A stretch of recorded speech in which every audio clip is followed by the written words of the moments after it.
Maximilian Karl Emil Weber, now known as Max Weber, was born in Erfurt, Germany on April 21, 1864, and died on June 14, 1920. Weber grew up analyzing the radical changes that the Industrial Revolution had on his country. His observations were what allowed him to develop some of his key ideas and theories like capitalism. He is one of the three main fathers of sociology. His writings on sociology were instrumental in establishing it as a separate field of study.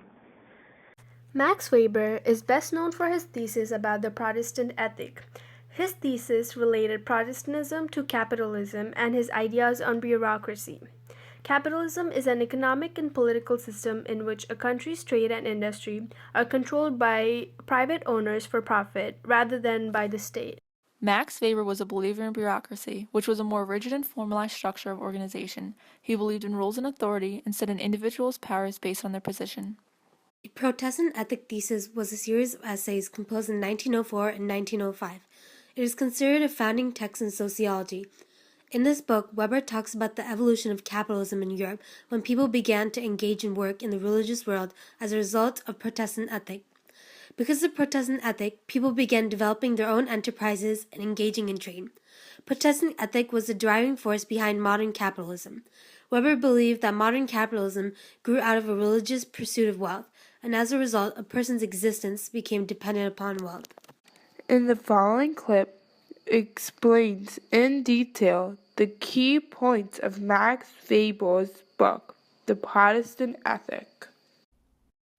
In Weber's analysis, Catholics have it relatively easy. They're able to confess their transgressions at regular intervals and can be cleansed by priests.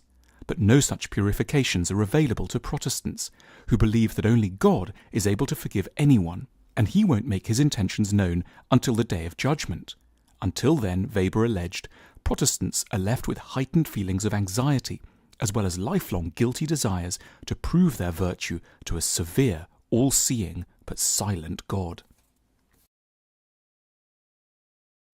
In Weber's eyes, Protestant feelings of guilt were diverted into an obsession with hard work.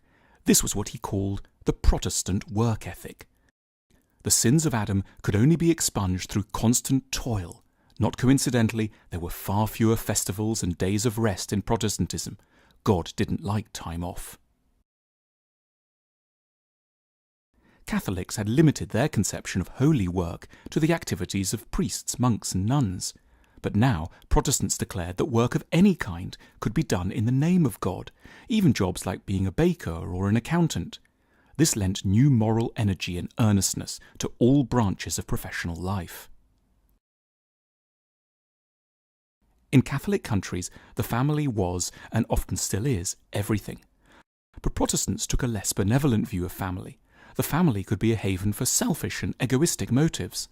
For early Protestants, one was meant to direct one's selfless energies to the community as a whole, the public realm where everyone deserved fairness and dignity.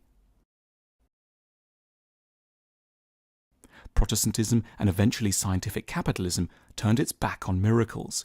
Weber called this the disenchantment of the world. So prosperity wasn't to be thought of as something mysteriously ordained by God. It could only be the result of thinking methodically, acting honestly, and working industriously and sensibly over many years. Without Max Weber's contribution to sociology, modern-day society, especially American society, would not be the same.